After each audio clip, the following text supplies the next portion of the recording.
같이 기도하고 말씀 읽겠습니다.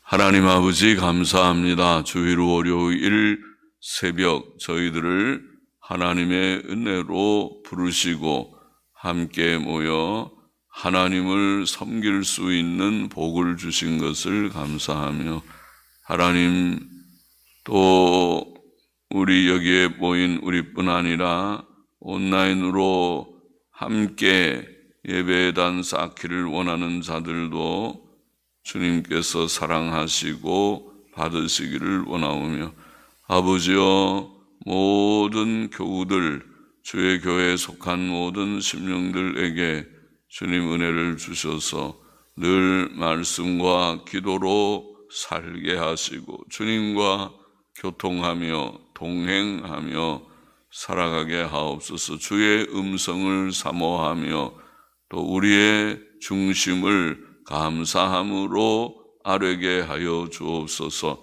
부족하고 미천한 종에게 주의 귀하고 복된 말씀을 조금 해석할 힘을 주시고 또 함께 주님 묵상케 하여 주옵소서. 하나님의 영, 진리의 영께서 우리 가운데 계시며 또 늘 우리의 모임 가운데 계셔서 주님 역사하심을 믿고 하나님의 영의 지도하심을 쫓아서 성경도 읽고 또 몇 마디 해석도 하며 주님 받게 하여 주시기를 원합니다. 주여 병상에 있는 연약한 지체들을 긍휼히 여겨 주소서. 주님 몸의 건강을 다 주시고 하나님 의지하고 하나님 뜻대로 살고자 하는 자들마다 건강을 주시고 또 어려울 때에 낭망하지 않고 하나님 앞에 더욱 겸손히 엎드리며 또 혹은 우리 자신을 살펴서 더욱 믿음의 전진을 가지고 또 성화의 전진을 가지게 하여 주시기를 소원합니다. 주님께 다 의탁합니다. 감사하며 예수 그리스도의 이름으로 기도하옵나이다. 아멘. 시편 128편 말씀, 하나님을 경외하는 자의 복, 그렇게 제목을 붙일 수 있는 말씀이라고 봅니다. 하나님을 경외하는 자의 복.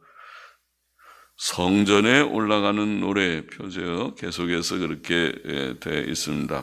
1절 보십시다. 여호와를 경외하며 그 도에 행하는 자마다 복이 있도다. 그 도는 길이죠. 그 길에 행하는 자마다 복이 있도다. 그 길에 행한다는 말씀은 그의 교훈대로 산다는 뜻입니다. 하나님을 경외하고 그의 교훈대로 산다. 하나님을 경외하는 자는 하나님의 교훈대로 살려 할 것입니다. 사람의 행복은 하나님을 경외하고 그의 말씀을 순종하는 길에 있다고 하겠습니다. 시편 1편에서 우리가 읽었습니다. 악을 멀리하고 하나님 말씀, 성경 말씀을 주야로 묵상하며 사는 자가 복되고 형통하다. 시편 1편 1절도 3절 다시 읽어보면 복 있는 사람은 악인의 꾀를 쫓지 아니하며 죄인의 길에 서지 아니하며 오만한 자의 자리에 앉지 아니하고 오직 여호와의 율법을 즐거워하여 하나님 말씀을 좋아하는 자다. 우리가 그런 자 되기를 원해요. 하나님의 말씀을 즐거워해서 그 율법을 주야로 묵상하는 자로다. 그러니까 아침에도 새벽에도 조금 묵상하고 밤에도 또 시간 있는 대로 묵상하고 또 틈틈이 하나님 말씀을 읽기도 하고 또 마음에 새겨보기도 하는 그런 자가 복되다. 우리가 그렇게 되어야 하겠는데, 저는 시냇가에 심은 나무가 시절을 쫓아 과실을 맺으며 그 잎사귀가 마르지 아니함 같으니, 시편 1편의 표현을 보면 얼마나 복된가. 시냇가에 심은 나무처럼 과실수인 것 같습니다. 그래서 거기에 열매를 잘 맺고 또 잎사귀가 마르지 않는다. 아무리 가뭄이 들어도 시냇가이니까 안전합니다. 그런 나무와 같으니 그 행사가 다 형통하리로다. 그의 모든 행하는 바가 이렇게 복되어서 선한 열매를 많이 맺게 될 것이다. 그렇게 되기를 원합니다. 하나님 원하시는 것이 열매니까 우리가 선한 열매들을, 선행의 열매들을 많이 이 땅에서 맺다가 천국 가기를 원합니다. 선하게 살다가 가기를 원합니다.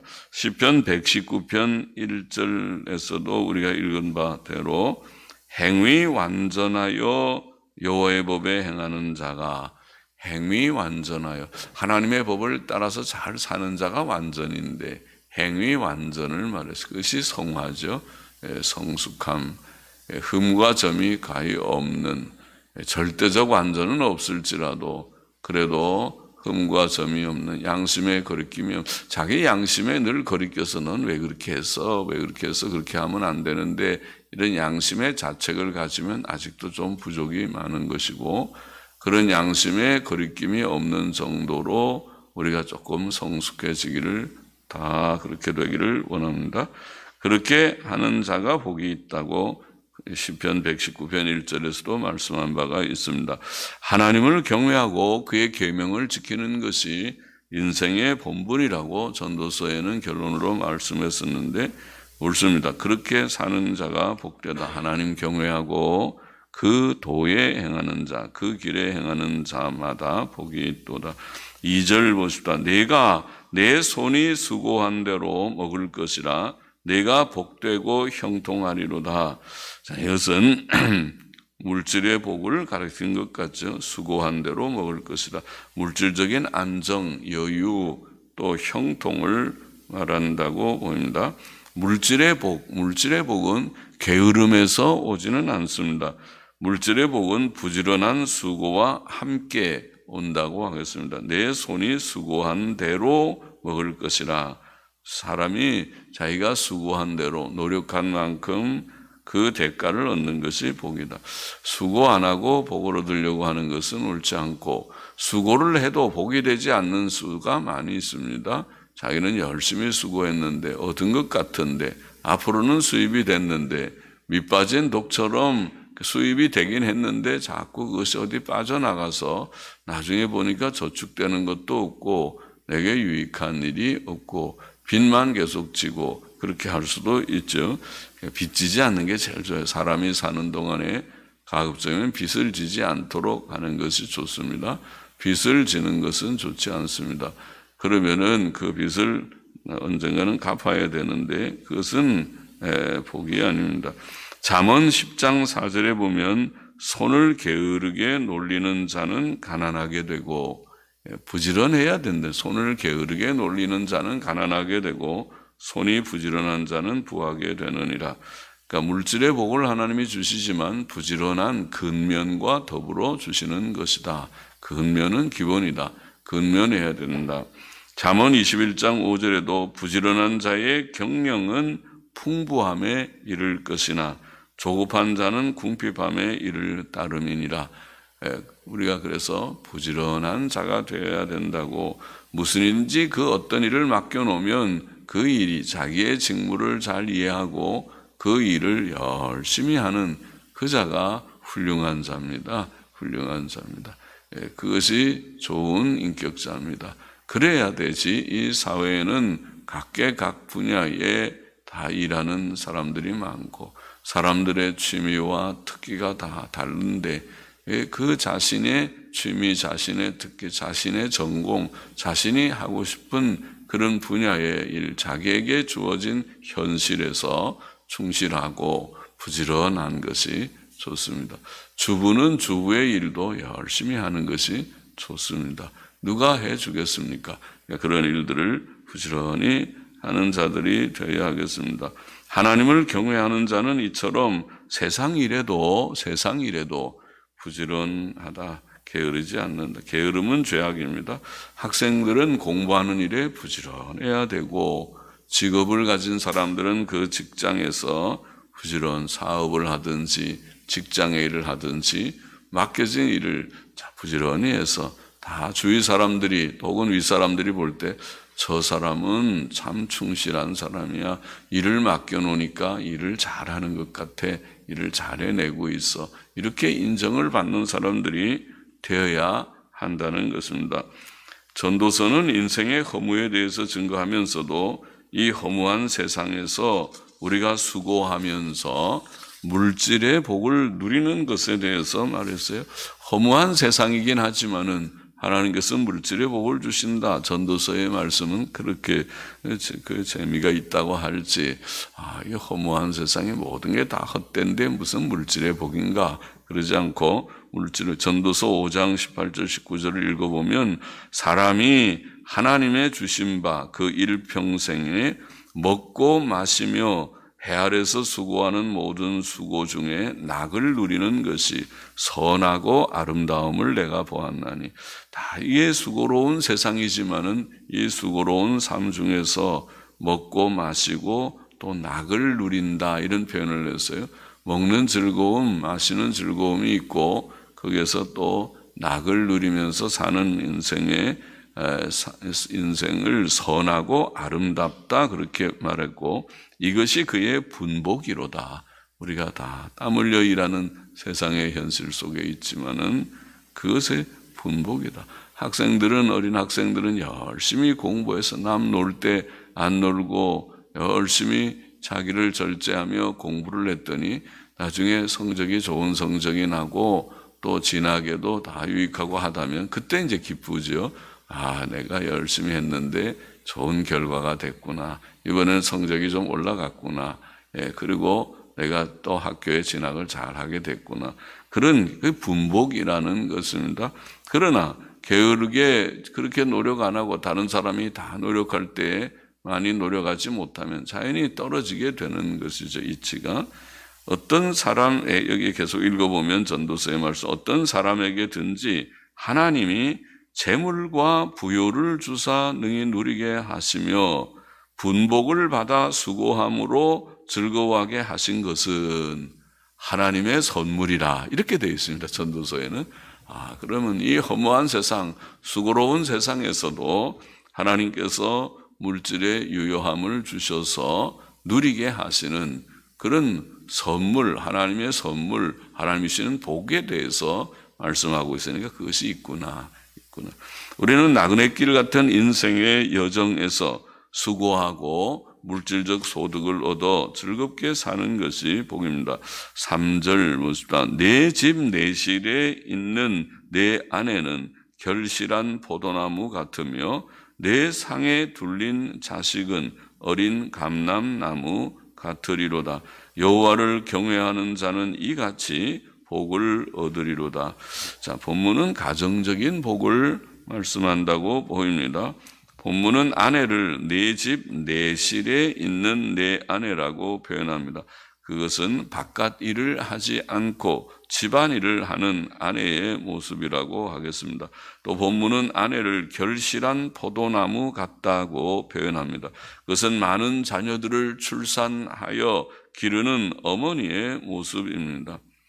포도나무에 많은 포도 열매들이 달리듯이 한 어머니에게 많은 자녀들이 달린 모습을 묘사한 것입니다. 우리의 요즘 시대는 보기가 좀 드물지만은 내 시대에는 다 우리의 어머니들이 그렇게 했죠. 한 집에 6남매, 7남매 그렇게 많은 자녀들이 있는 것이 보통이었습니다. 우리가 6.25 사변을 겪으면서 사람들이 많이 죽기도 하고 해서 또 자녀들을 좀 많이 출산했는지는 몰라도 자녀들이 다 많은 집에서 자라는 일들이 비일비재하였습니다. 그러니 그 어머님들이 얼마나 고생했겠습니까? 한 명을 키우는데도 힘드는데 3명, 4명, 5명, 6명, 7명 그렇게 자녀들을 양육하면서 그 어려운 시절에 그렇게 지나는 어머니들은 참 수고를 많이 하지만은 그러나 그것이 사실은 복이다. 그런 수고 때문에 우리나라가 이만큼 유지가 된 셈이죠. 그렇게 자녀들을 출산하지 않았으면 우리나라에 인력이 많이 부족해. 지금은 다 인력이 부족해서 굳은 일들은 사람들이 할 사람이 없고 하려고도 하지 않고 외국인 노동자들이 없으면 기업이 돌아가지 않는 그런 형편이 됐으니 참 걱정이죠. 그런데 지금이 아니라 앞으로 이제 몇십 년 후는 더 걱정이에요. 이제는 결혼도 안 하고 출산도 이제 거의 안 하는 그런 추세가 많으니 걱정이다. 이렇게 되면 나라가 나중에는 다 없어지는 것이 아닌가. 없어지지는 않겠지만은 그런 걱정이 많이 드는 것입니다. 시편 127편에서 우리가 읽은 바와 같이, 어제 읽은 바와 같이 자식은 하나님께서 주신 기업이고 태의 열매는 그의 상급이라 말했고, 젊은 자의 자식은 용사의 손에 화살과 같으며 그것이 화살통에 가득한 자가 복되다. 다산이 복이다. 그런 말씀을 읽은 바가 있죠. 우리가 6절, 오늘 본 시편 128편 6절에서도 하나님을 경외하며 그의 교훈대로 행하는 자는 자식의 자식을 볼 것이다. 이런 표현합니다. 자자손손 자식들이 번창할 것이다는 말이죠. 자녀들의 복은 이 땅 위에서 가정의 행복의 요소입니다. 하나님을 경외하며 순종하는 자들은 천국에서도 복을 누릴 것입니다. 하나님께서는 십계명에 말씀하시죠. 어제 오후에 우리가 읽은 바가 있죠. 너를 위하여 새긴 우상을 만들지 말고 또 위로 하늘에 있는 것이나 아래로 땅에 있는 것이나 땅 아래 물속에 있는 것에 아무 형상이든지 만들지 말며 그것들에게 절하지 말며 그것들을 섬기지 말라. 나 여호와 너의 하나님은 질투하는 하나님인즉 나를 미워하는 자의 죄를 갚되 아비로부터 아들에게로 3, 4대까지 이르게 하거니와. 하나님 미워하고 우상 섬기는 자들은 3, 4대까지 하나님께서 징벌을 하실 것이다. 경고를 하시고, 그러나 반대로 나를 사랑하고 내 계명을 지키는 자, 하나님의 뜻을 이해하고 그 뜻대로 하나님 경외하고 계명 순종의 삶을 실천하는 자에게는 1000대까지 은혜를 베푸느니라. 천대라는 말이 복수라고 그러죠. 수천대까지, 수천대라는 뜻이라고 했죠. 또 모세는 신명기 4장에서 교훈하기를 그런즉 너는 오늘날 상천하지에 오직 여호와는 하나님이시요 다른 신이 없는 줄을 알아 명심하고 오늘 내가 네게 명하는 이 여호와의 규례와 명령을 지키라. 너와 내 후손이 복을 받아 내 하나님 여호와께서 내게 주시는 땅에서 한없이 오래 살리라. 너와 내 후손이. 그러니까 복은 가정적인 복이다. 우리가 하나님 경외하고 명령대로 살 때에는 우리 자신 부모 세대만이 아니고 자손의 세대들도 복이 될 것이니. 그래서 우리가 기도하죠. 자식들을 위해서 기도하고 저들이 믿음으로 바로 살기를. 그러나 또 믿음을 배신하고 저버리고 믿음 없이 사는 자들 어떻게 하겠어요? 그들을 강제로 끌어올 수도 없고 마음에 고통이 있고 눈물을 흘릴 뿐이죠. 그러나 하나님께서 긍휼을 베푸시면 저들이 회개하고 돌아와서 우리의 노경의 훗날에 즐거움이 될 수도 있을 것입니다. 하나님이 인자를 베푸셨도다. 하나님의 선하심과 인자하심을 찬송할지로다. 그렇게 또 있죠. 전도서 9장 9절도 가정적인 복을 말하기를 내 헛된 평생의 모든 날 곧 하나님 이 해 아래서 내게 주신 모든 헛된 날에 이 세상을 헛되고 수고로운 세상이라고 표현을 자꾸 하면서 사랑하는 아내와 함께 즐겁게 살지어다. 이런 말씀도 나와요. 전도서는 참 재미있는 책입니다. 네, 허물을 말하면서도 그 가운데 이런 몇 마디, 먹고 마시고 낙을 누리는 것이 하나님이 주신 복이다. 이런 말씀도 나왔고, 사랑하는 아내와 함께 즐겁게 살지어다. 이는 내가 일평생의 해 아래서 수고하고 얻은 분복이니라. 이런 말씀도 나와요. 그러니까 우리가 수고로운 허무한 세상 속에서도 하나님이 열심히 수고하고 소득을 줘서 먹고 마시고 낙을 누리고 즐거움을 갖고 또 아내와 함께 사랑하는 아내와 함께 즐겁게 사는 것이 하나님이 주신 복이다. 그렇게 사십시다. 그렇게 우리의 형편처지가 다 유효하지는 못할지라도 사랑하는 아내와 함께 즐겁게 사는 가정들, 믿음의 가정들이 많이 일어나면 좋겠습니다. 다 그렇게 되면 좋겠습니다. 5절 보십시다. 여호와께서 시온에서 내게 복을 주실지어다. 시온에서 혹은 시온으로부터 내게 복을 주실지어다. 너는 평생에 예루살렘의 복을 보며 내 자식의 자식을 볼지어다. 이스라엘에게 평강이 있을지로다. 본문은 교회적인 복을 말하는 것 같습니다. 시온에서 혹은 시온으로부터 복을 주실지어다. 시온은 예루살렘 성을 말합니다. 그곳에는 성전이 있고 거기에는 속죄의 제사의 피가 있습니다. 구약의 성전은 예수 그리스도를 상징하고 예표하였습니다. 성경의 핵심은 예수 그리스도의 속죄입니다. 예수 그리스도의 피로 구속받은 자들의 모임이 교회입니다. 그러므로 시온에서 얻는 복, 예루살렘의 복은 오늘날의 말로 하면 예수 그리스도 안에서 얻은 복, 우리가 속죄 신앙을 가지고 얻는 복, 성경 말씀 안에서 얻는 복, 참 교회를 통해 얻는 복입니다. 그리고 이 복은 장차 영광의 천국의 복으로 이어질 것입니다. 로마서 8장 18절 말씀, 생각건대 현재의 고난은 장차 우리에게 나타날 영광과 좋게 비교할 수 없도다. 현재는 고난이 있는 세상을 통과하고 있지만은 우리에게는 영광의 천국이 약속되어 있고 그것을 믿고 확신하고 소망하고 소망 중에 즐거워해야 하겠습니다. 요한계시록 21장에도 또 내가 새 하늘과 새 땅을 보니 처음 하늘과 처음 땅이 없어졌고 바다도 다시 있지 않더라. 또 내가 보매 거룩한 성 새 예루살렘이 하나님께로부터 하늘에서 내려오니 그 예비한 것이 신부가 남편을 위하여 단장한 것 같더라. 아마 제일 예쁜 때죠.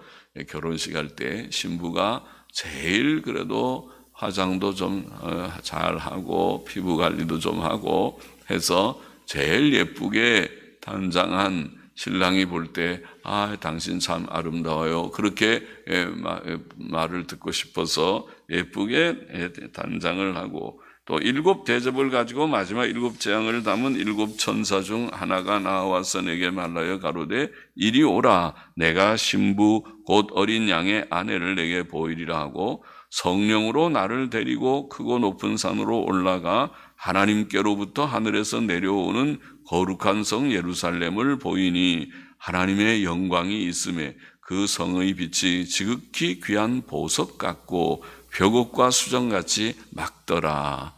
그러니까 새 예루살렘이 얼마나 영광스러운 것이 신약교회 성도들의 미래 천국의 모습입니다. 그것이 지극히 귀한 보석 같고 벽옥과 수정같이 맑은 그런 모습으로 묘사되어 있습니다.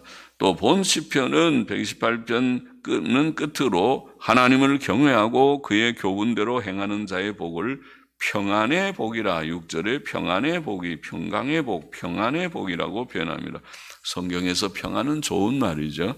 포괄적인 복입니다. 그것은 마음의 평안, 근심과 슬픔이 없고 불안과 두려움이 없는 마음의 참 좋지요. 마음의 평안을 다 갖기를 원해요.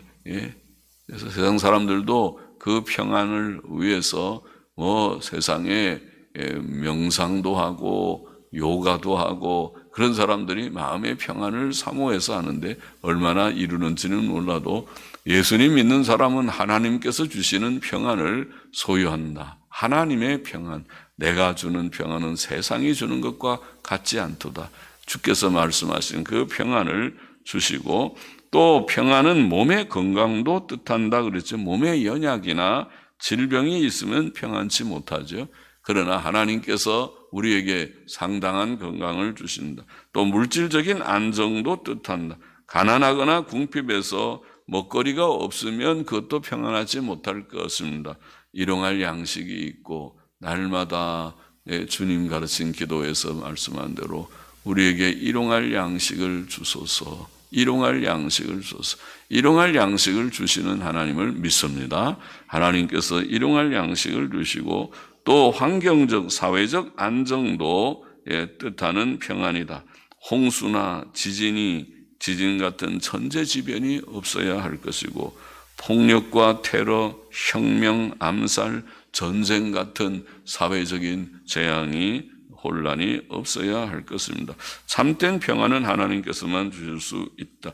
128편의 교훈은 하나님을 경외하고 그 말씀대로 행하는 자가 복된데, 여기에 복을 보면은 물질의 복도 말하고 수고하고 땀을 흘리는 대로 수고의 대가를 누릴 것이다. 수고는 하지만은 물질의 복을 주시고, 둘째는 가정적인 복을 주셔서 가정이 복될 것이다.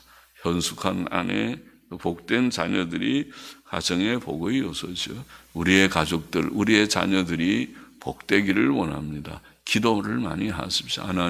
하나님의 약속하신, 제가 부족해서 자녀들을 어릴 때부터 잘 교육을 못했습니다. 내가 좀 일찍 깨달았으면 내가 어린 자녀들 어릴 때부터 반듯하게 절 교육을 해서 그들이 빗나가지 않도록 좀 잘 했으면 더 좋았는데 부족합니다. 이제라도 긍휼을 베푸소서 기도를 많이 하고, 셋째는 교회적인 복, 그것도 참 좋은 복이죠. 이 세상 사는 동안 바른 교회를 찾는 것이 참 어떤 때는 저 먼 지방에 있는 어느 도시에서 전화가 와서 이 부근에 좋은 교회가 좀 없는지 좀 소개를 해주면 좋겠습니다. 아유, 죄송합니다. 제가 아는 교회가 없어서 그래서 이 교회 저게 가보고 참 말씀이 바른지 살펴보는 수밖에 없을 터인데요. 안타깝죠. 좋은 교회를 내가 만나서 좋은 교회를 통해 하나님의 말씀을 늘 공급받을 수 있다는 것도 큰 복이죠. 그리고 또 한 가지 더 넷째로 평안의 복. 하나님께서 악인에게는 평안이 없다고 했지만은 하나님 경외하고 의롭게 사는 저와 여러분 우리 성도들에게 평안을 주신 마음의 평안, 또 물질적인 안정, 그리고 몸의 건강, 또 환경적인 평안까지 하나님께서 평안의 복을 주신다고 약속하신 것과 같습니다. 이 약속대로 우리가 하나님을 경외하고 그 말씀 안에 삶으로써 복된 삶이 되기를 참으로 소원합니다. 소망합니다. 기도하십시다. 하나님 아버지, 하나님이 주시는 복, 하나님을 경외하고 그 말씀의 교훈대로 그 길래 행하는 자들마다 복을 주신다는 이 복, 주님 물질의 복, 또 몸의 건강의 복, 가정의 복, 교회적인 복, 평안의 복, 이 복을 하나님께서 모두들에게 주소서. 우리가 예수님 믿고 구원받은 자들, 천국의 영광을 사모하는 자들, 이 땅 위에 사는 동안에도 하나님이 주시는 복을 조금이라도 누리고 맛보면서 살아가다가 천국의 영광의 세계에 넉넉히 들어가는 저와 우리 모두가 되게 하여 주시기를 소원하며 감사하며 예수 그리스도의 이름으로 기도합나이다. 아멘. 아멘. 아멘.